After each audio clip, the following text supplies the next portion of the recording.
En esta presentación vamos a hacer una revisión sobre el tema de biofísica de la membrana. Debido a que vamos a hablar sobre conceptos relacionados con la electricidad, es importante hacer un pequeño repaso sobre esta. En los temas anteriores ya vimos los conceptos de difusión, de gradiente de concentración, de ósmosis. Entonces todos estos movimientos de las moléculas son excluyendo el hecho de que tienen una carga eléctrica. Entonces por eso que es pertinente realizar un pequeño repaso. Los átomos, que son la unidad más pequeña de lo que está constituido toda la materia, contienen electrones con carga negativa, protones con carga positiva y neutrones. Y en su totalidad, los átomos son eléctricamente neutros. Entonces, la adición o eliminación de electrones con carga negativa de los átomos o de las moléculas es lo que nos genera las moléculas llamadas iones, es decir, una molécula con carga, ya sea positiva o negativa. Si se le adiciona un electrón a mi molécula, es decir, una carga negativa a la molécula, va a ser una carga negativa neta. Y si se le elimina un electrón, es decir, perdió una carga negativa, entonces va a generar un ion con carga positiva, lo cual es un catión. Algunos de los iones importantes en el cuerpo humano son el sodio, el potasio y el hidrógeno. Como podemos ver aquí en la imagen, son moléculas cargadas positivamente, es decir, cationes. Y para cada una de estas moléculas cargadas eléctricamente positivo, hay otra molécula en alguna otra parte del organismo, la cual contiene un electrón que haya perdido estos iones. Es decir, uno de los ejemplos podría ser la adición al organismo del cloruro de sodio, es decir, tiene carga neutra y se puede disociar en sodio, que es carga positiva, y cloro, que tiene carga negativa. Otro de los ejemplos podría ser el agua, que igualmente tiene carga neutra, y su disociación en hidrógeno con carga positiva, y otra molécula que sería el hidroxilo con carga negativa. Para cada ion que yo tenga con carga positiva, que nos habla de que perdió un electrón, habrá otra molécula en otra parte del cuerpo, el cual tenga este electrón.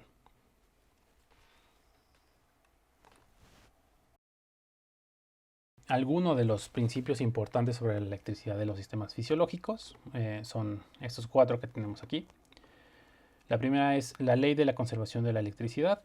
Esto nos habla sobre que cualquier proceso fisiológico que genere energía, la forma neta de este proceso va a ser una carga neutra, es decir, como ya habíamos mencionado, por cada ion que yo tenga con carga positiva, habrá algún otro ion con carga negativa resultante en alguna otra parte del organismo. Entonces, en su totalidad, el cuerpo humano va a tener una carga neutra. El siguiente concepto es que las cargas opuestas se atraen, como lo podemos ver aquí, y las cargas iguales se repelen, como podemos ver en la imagen. El tercero es que separar las cargas positivas de las cargas negativas requiere siempre de energía. En el caso de los sistemas fisiológicos va a ser en forma de ATP. Y por último, cuando las cargas negativas y positivas pueden moverse libremente una hacia la otra, el material por el que se desplazan se llama conductor. Por ejemplo, el agua es un excelente conductor. Y bueno, esto en un ejemplo más de la vida cotidiana. Tenemos el ejemplo de un cable en el cual el metal, por ejemplo el cobre, es el conductor. Y cuando cuando no se pueden mover estas cargas de manera libre, a pesar de que sean opuestas y se atraigan, el material que va a impedir que éstas se unan se le va a llamar un aislante. En el caso de los sistemas fisiológicos, pues va a ser la membrana plasmática, lo que va a impedir que estas cargas se unan. Va a impedir la unión o va a aislar el medio externo del medio interno de la célula. Y en el caso del cable, como les decía, sería la recubierta de plástico lo que genera el aislante, lo que es el aislante del conductor, que es el metal, con el medio externo.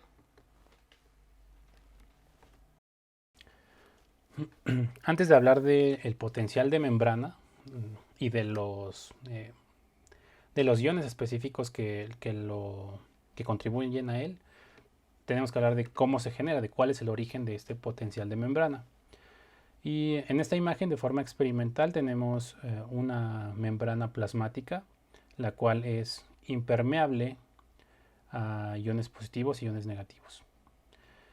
Y tenemos una solución intracelular y extracelular. Y tenemos moléculas que inicialmente eran neutras, pero se disociaron en su carga positiva y su carga negativa, es decir, en mismas concentraciones. Y van a estar en mismas concentraciones dentro de la célula y fuera de la célula. Entonces podríamos decir que en este momento es eléctricamente neutro el interior de la célula con el exterior, porque hay misma cantidad y misma carga. Pero si le adicionamos a mi membrana impermeable una bomba, como es en esta segunda imagen, esta bomba va a ser solamente selectiva para cationes, es decir, solamente va a sacar cationes del interior de la célula al exterior, o sea, cargas positivas. Y va a evitar la salida de cargas negativas, es decir, de aniones. Esta salida únicamente de cargas negativas va a generar un desequilibrio eléctrico. Entonces, el exterior de mi célula va a ser de forma neta positivo, porque salieron únicamente cationes. Y el interior va a ser negativo, porque permanecen los aniones, las cargas negativas. Entonces, podemos ver que se genera una diferencia de cargas entre dos puntos, porque al haber cargas positivas fuera de la célula y cargas negativas en el interior, hay que recordar que las cargas opuestas se van a atraer. Esto me va a generar lo que ya habíamos mencionado como una diferencia de cargas entre dos puntos, que se le conoce como gradiente eléctrico. Ese es el concepto de gradiente eléctrico. Diferencias de cargas entre dos puntos. Y adicionalmente, debido a que son moléculas que generan un gradiente de concentración, es decir, excluyendo el hecho de que están cargadas, va a haber más moléculas fuera de la célula que en el interior. Y es el concepto que ya habíamos visto anteriormente, que es gradiente de concentración. Diferencia de concentración entre dos puntos. El interior de la célula con el exterior. Y podríamos decir que la combinación de estos dos conceptos es lo que se conoce como gradiente electroquímico. Tengo dos conceptos que están funcionando de manera conjunta. El hecho que tengo la separación de cargas y el hecho de que tengo diferentes concentraciones. Las dos actúan de manera simultánea. Eso es gradiente electroquímico. Y debido a que nosotros hablamos de la célula plasmática, este concepto de gradiente electroquímico es lo que conocemos también como potencial de membrana.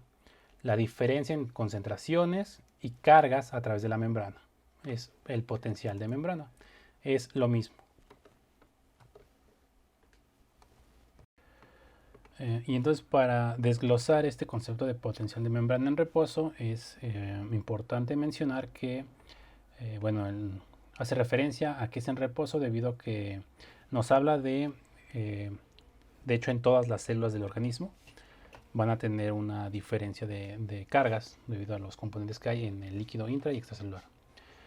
Y se refiere a que ocurren condiciones en las cuales no hay cambios o hay un ambiente estable y estacionario. Es decir, no hay una excitación sobre la célula. Esto significa que sea en reposo. Y potencial, pues es retomando el concepto de que hay un gradiente tanto eléctrico y químico. ¿Y cómo es que se mide este potencial de membrana en reposo? Es mediante un voltímetro, debido a que en la vida real no se puede medir la carga eléctrica como el número de electrones ganados o perdidos. En lugar de eso se realiza mediante forma artificial, podríamos decirlo, con un voltímetro, en el cual cuenta con dos electrodos, uno de referencia y uno que es un electrodo de registro. Este electrodo de referencia usualmente se coloca en el líquido extracelular y se llama de referencia o de tierra porque es el que sabemos que tiene un voltaje de cero, y por lo tanto la medición resulta del electrodo de registro que se coloca en el líquido intracelular y es el resultante de la diferencia entre el electrodo de registro contra el electrodo de referencia, que sabemos que es cero. Y entonces para las células nerviosas y musculares, el voltímetro mide un potencial de membrana en reposo entre menos 40 y menos 90 milivolts.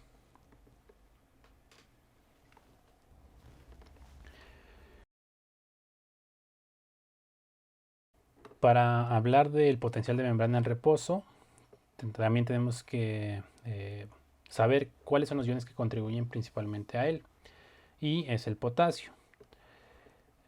Los componentes, antes de explicar cómo es que esto funciona, son la membrana semipermeable, el potasio que tiene una carga positiva.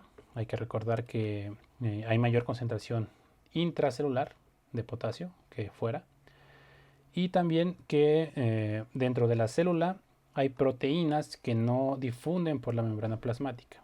Estas proteínas tienen una carga negativa, como podemos ver en la imagen. Y el hecho de que estas proteínas no difundan y tengan carga negativa generan que la carga neta dentro de mi célula sea negativa. Y ahora sí, recordando que hay mayor concentración de potasio dentro de la célula, si la única fuerza actuando sobre el potasio fuera su gradiente de concentración, el potasio saldría de la célula hasta que su concentración intra y extracelular fueran iguales. Pero la pérdida de iones potasio genera un gradiente eléctrico, y debido a que las cargas opuestas se atraen, las proteínas dentro de la célula cargadas negativamente intentan atraer nuevamente el potasio hacia el interior de la célula. Entonces, el punto en el que estas fuerzas, tanto eléctrica como la del gradiente de concentración, se contrarrestan mutuamente, me va a generar que se detenga el flujo de ion potasio. Entonces es lo que se le conoce como potencial de equilibrio, el punto en el que el gradiente eléctrico y químico se contrarrestan mutuamente y detienen el flujo de un ion. Y es lo que se mide justamente con la ecuación de Nernst, el voltaje a una temperatura de 37 grados, al cual se va a detener el flujo provocado por el gradiente de concentración. En la realidad, la membrana es permeable a varios iones, por lo que no podemos calcular el potencial de membrana con la ecuación de Nernst, debido a que, como vimos anteriormente, esta solamente considera el potencial para un solo ion. Entonces, en su lugar, se debe utilizar la ecuación de Goldman. Esta sí considera la concentración y permeabilidad relativa para varios iones. Entonces, para un solo ion es ecuación de Nernst y para varios iones es ecuación de Goldman. Ok, ¿y por qué al hablar de estos temas básicamente solo nos referimos al sodio y al potasio, a pesar de que existen muchos otros iones en el organismo? Pues como podemos ver en esta imagen de forma esquemática, está representado la distribución de iones en los distintos espacios del organismo. En el líquido intracelular, que es esta parte, y en el líquido extracelular, que es plasma e intersticio, de este lado. Y como podemos ver, de todos los iones dentro y fuera de la célula, los que hay en mayor concentración son el potasio dentro de la célula, que es por mucho lo que más hay, y afuera es el sodio. Y a pesar de esto, la mayoría de las células son aproximadamente 40 veces más permeables al potasio que al sodio. Entonces, ya pensando en esto, podríamos concluir que el potasio es por mucho el ion que más difunde a través de la célula. Y en consecuencia, el potencial de membrana en reposo de una célula está más cerca del potencial de equilibrio del potasio que de cualquier otro ion. Por eso se dice que es el potasio quien más contribuye al potencial de membrana en reposo de una célula. Y otro de los factores también importante para este potencial de membrana en reposo es la bomba sodio-potasio ATPasa, debido a que esta permite la salida de 3 cationes sodio hacia el líquido extracelular y regresa 2 cationes potasio hacia el líquido intracelular. Y esto lo hace en contra del gradiente de concentración de estas dos células, de estas dos moléculas. Y debido a que lo hace en contra del gradiente, necesita energía en forma de ATP. Entonces, si tuviéramos que atribuirle el gradiente, el potencial de membrana en reposo a dos factores, sería definitivamente al gradiente del potasio y a la bomba sodio-potasio ATPasa. Y finalmente, ya que comprendimos todos los procesos implicados y los componentes implicados en este fenómeno, ahora sí, por fin podemos hablar de el potencial de membrana en reposo solamente en cuanto a voltaje. Entonces, el potencial de membrana en reposo para casi todas las células del cuerpo humano varía de menos 65 milivolts a menos 85. Y en neuronas el promedio es de menos 75 milivolts. Y ya sabemos por qué se genera este voltaje, incluso el cómo se mide. Haciendo énfasis en que esto es en reposo. Y teniendo en cuenta todos los conceptos vistos anteriormente, ahora sí ya podemos hablar de el potencial de acción. Iniciando con la definición, que es una despolarización rápida, la cual va a tener lugar en células excitables, en este caso, y solamente va a ser las células musculares y las neuronas. ¿Y por qué es tan importante el potencial de acción? Porque es la forma en que se transmiten las señales nerviosas a través de este tipo de células. Subrayo la parte de despolarización y como podemos ver en esta imagen, se habla de una despolarización porque, bueno, previamente había una polaridad, la cual ya conocemos, es decir, la polaridad habitual del potencial de membrana en reposo es que el interior de la célula, en este caso en este axón, el interior es negativo y el exterior es positivo. Esa es la polaridad normal de la célula. Y es una despolarización porque hay una inversión de cargas cuando ocurre el potencial de acción, como lo podemos ver aquí, ¿no? El interior se va a volver positivo y el exterior negativo. Esto ocurre de forma rápida. Eso es un potencial de acción. Y de forma más dinámica lo podemos ver en esta imagen. Es la forma en que se va a propagar el potencial de acción, es decir, despolarizaciones a través de la membrana en la cual se invierten las cargas, ¿no?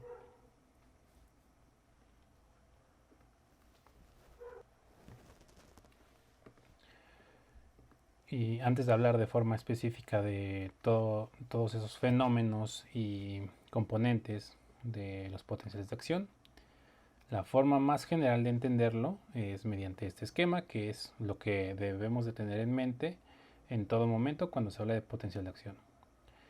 De un lado tenemos, bueno, en el eje de las X tenemos el tiempo y en el eje de las Y tenemos el voltaje.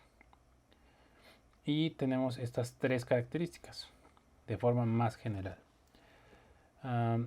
Inicialmente tenemos el potencial de membrana en reposo, que es la fase de reposo que ya conocemos, que dijimos que para las neuronas es aproximadamente de menos 70 a menos 80 milivolts, es decir, el interior es negativo. Y tenemos una fase de despolarización, que es en este punto, inversión de cargas. Mi interior se vuelve, de ser negativo, se vuelve positivo.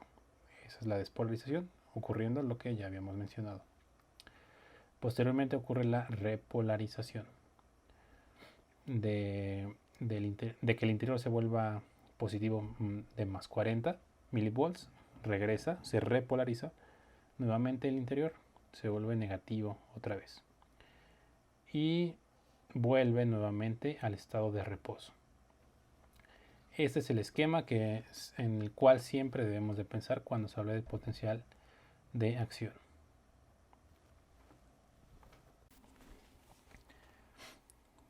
Y ya en esta imagen tenemos otros componentes del potencial de acción, ¿no? Inicialmente tenemos la morfología habitual que ya habíamos visto en la imagen anterior de cómo se ve un potencial de acción, que es la línea negra.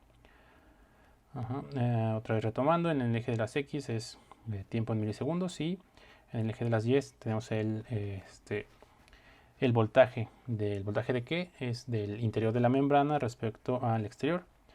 Y las fases, ya habíamos visto que es una fase de reposo, en el cual va a ser el interior negativo, más o menos de menos 70 para las fibras nerviosas.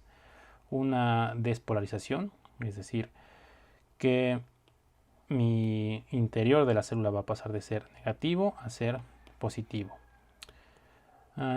Más o menos hasta más 30, más 40 milivolts. Y posteriormente la repolarización. Y posteriormente también nuevamente en la fase de reposo. Y podemos ver que hay otros componentes también importantes, que son en este caso el umbral. ¿Qué quiere decir un umbral? Que es un límite en el cual va a ocurrir algo o no va a ocurrir. En este caso el umbral es en menos 55 en la imagen.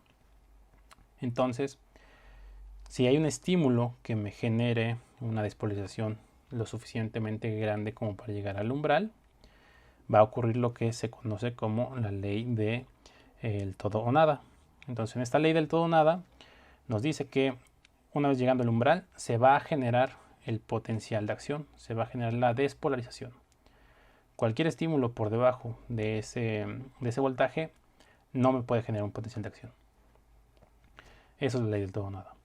Y la propagación, que básicamente nos dice que la despolarización de una zona de la membrana plasmática me va a generar la despolarización en sus zonas adyacentes, que es lo que veíamos en la imagen de aquí, ¿no? Entonces, si se despolariza esta zona, por ejemplo, es decir, el interior se vuelve positivo y el exterior negativo, me va a generar la despolarización de esta zona y posteriormente de esta zona y de esta zona. Eso es la propagación. Entonces, en el periodo refractario absoluto, que corresponde a esta zona verde, se llama absoluto porque no importa qué tan grande sea un estímulo nuevo que llegue a mi membrana, no se puede generar otro potencial de acción. Esto debido a la posición de las compuertas de los canales de sodio, de lo que ahorita vamos a hablar un poco más. Pero la idea del periodo refractario absoluto es que no hay forma de que se genere un nuevo potencial de acción en este periodo. En contraste con el periodo refractario relativo, se llama relativo porque se puede generar un nuevo potencial de acción si y solo si el estímulo que llega a la membrana sea mayor del habitual. Y otro componente que tenemos en esta imagen es las conductancias de los iones implicados en el potencial de acción. La línea roja es la conductancia del sodio, y la línea morada, que es esta aquí, es la conductancia del potasio. Importante mencionar que no hace referencia en esta imagen hacia qué lado de la membrana van a difundir, sino en qué grado lo hacen, ¿no? Y podemos ver que el ion que difunde en el periodo de la despolarización, en este inicio, en el cambio de polaridad de la membrana, es el sodio. Es decir, como ya sabemos, inicialmente fuera de la célula. Entonces, si aumenta la conductancia, nos habla de que el paso del sodio está está pasando desde el exterior de la célula hacia el interior y aumenta su conductancia. Esto en el periodo de despolarización, en la fase de despolarización. Y en la fase de repolarización podemos ver que el sodio disminuye su conductancia y quien aumenta su conductancia es el potasio. También teniendo en cuenta que el potasio hay en mayor concentración dentro de la célula, entonces si aumenta la conductancia nos está hablando de que ahora el potasio está saliendo de la célula. Y hay que tener en cuenta que los dos son cationes. Entonces la despolarización, aumento de la conductancia de sodio desde el exterior hacia el interior, y repolarización es aumento de la conductancia del potasio y este va a pasar desde el interior de la célula hacia el exterior. Y así como para mantener el potencial de membrana en reposo se necesita de la bomba sodio-potasio ATPasa, en el caso del potencial de acción, los canales que se utilizan o que intervienen en esta generación del potencial de acción son canales de sodio activado por voltaje y canal de potasio activados por voltaje. Y estos canales activados por voltaje son los que están representados aquí. También justamente en los periodos en los que intervienen. Como podemos ver en el inicio del potencial de acción, que ya habíamos visto que es por aumento de la conductancia del sodio, entonces se va a abrir el canal de sodio activado por voltaje, permitiendo el paso del sodio desde el exterior hacia el interior. Y en la repolarización se van a cerrar los canales de sodio y se van a abrir los de potasio, generando que el potasio salga desde el interior hacia el exterior. Al final de la repolarización, el cierre de los canales de potasio es más lento, lo que genera que se sigan fugando cationes potasio hacia el exterior de la célula. Entonces, debido a que son iones con carga positiva y continúan saliendo, me va a negativizar mi interior de la célula, por lo que me genera un periodo de hiperpolarización. Es decir, se va a volver más negativo de lo que ya era en su potencial de membrana en reposo.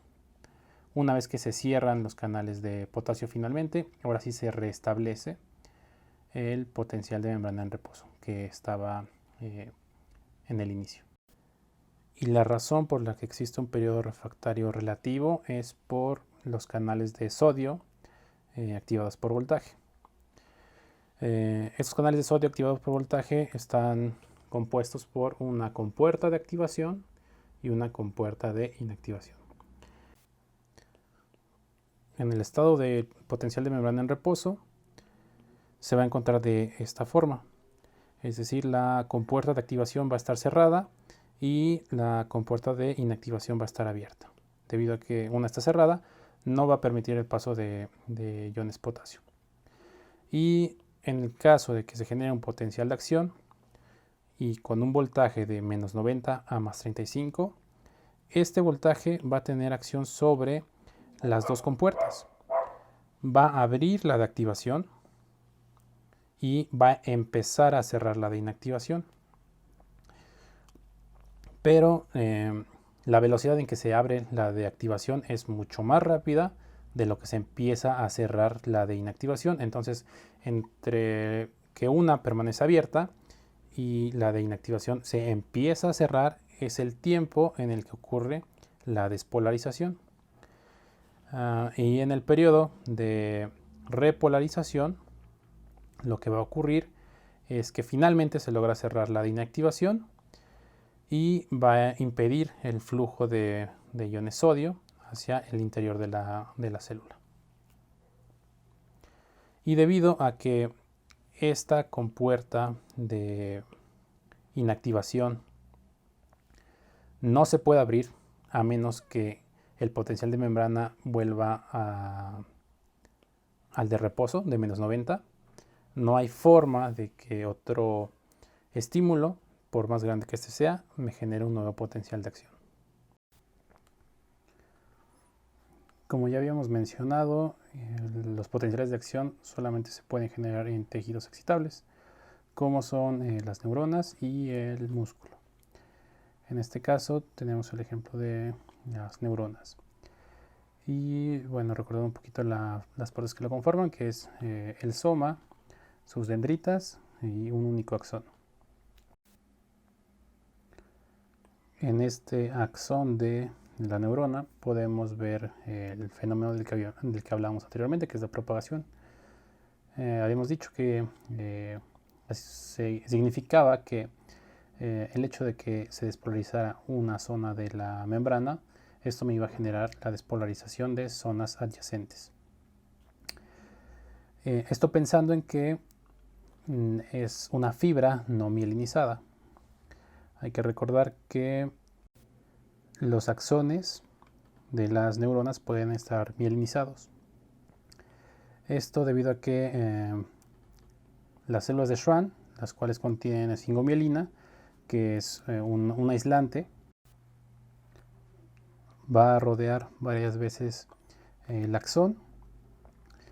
Entonces de esta manera es que se genera un aislante similar a como lo podemos ver en un cable, el cual, bueno, el material conductor va a ser el metal, en este caso el citoplasma del axón. Y en el caso del cable, el propio plástico que recubre al metal es lo que es un aislante, y aquí va a ser la célula de Schwann, la cual contiene esfingomielina. Y las células de Schwann van a estar dispuestas a lo largo del axón de esta forma, pero cada 3 milímetros aproximadamente va a haber zonas desnudas del axón, zonas en las que no va a haber mielina recubriendo la membrana plasmática del axón. Entonces es aquí donde podemos ver este otro fenómeno llamado conducción saltatoria, debido a que el potencial de acción de la membrana para una neurona para una fibra de la neurona la cual está mielinizada, va a ser de la siguiente manera. Se va a generar este potencial de acción en esta zona de la membrana plasmática, y posteriormente va a saltar hasta la otra zona desnuda llamada nódulo de Rambier, debido a que en la zona intermedia está el material aislante, que es la mielina. No se puede generar potencial de acción.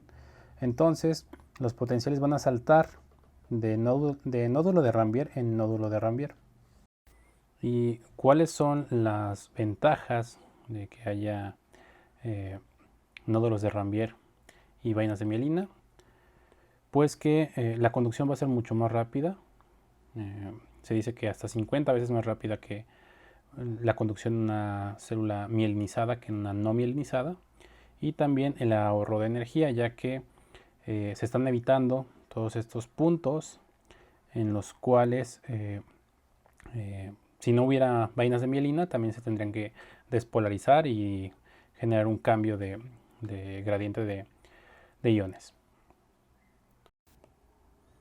La sinapsis es el lugar en el que se transmiten los impulsos de una célula nerviosa a otra.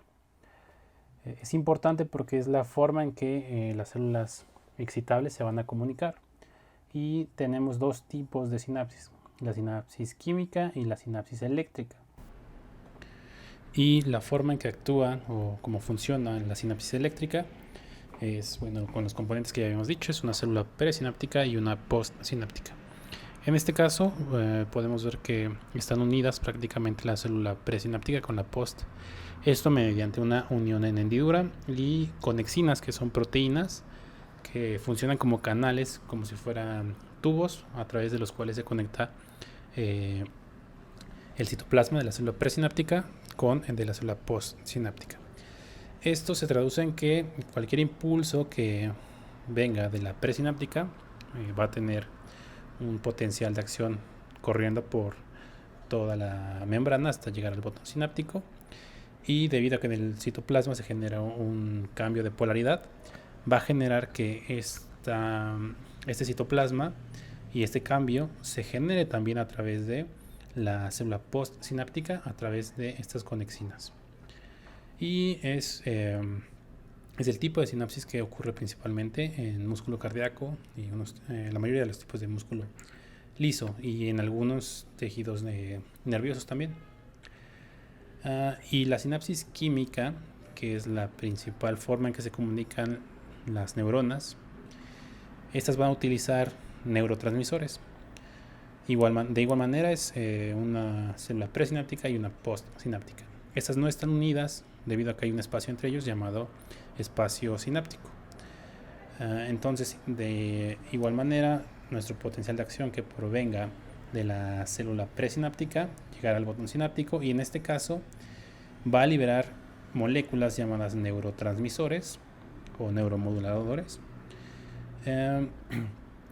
Y el neurotransmisor va a actuar como una señal parácrina, es decir, va a actuar sobre su célula adyacente, en este caso la membrana de la célula postsináptica, atravesando el espacio sináptico, y tiene que actuar sobre un receptor específico, y esto me va a generar posteriormente una estimulación eléctrica sobre la célula postsináptica. Entonces pasamos de un estímulo eléctrico a químico y a eléctrico otra vez.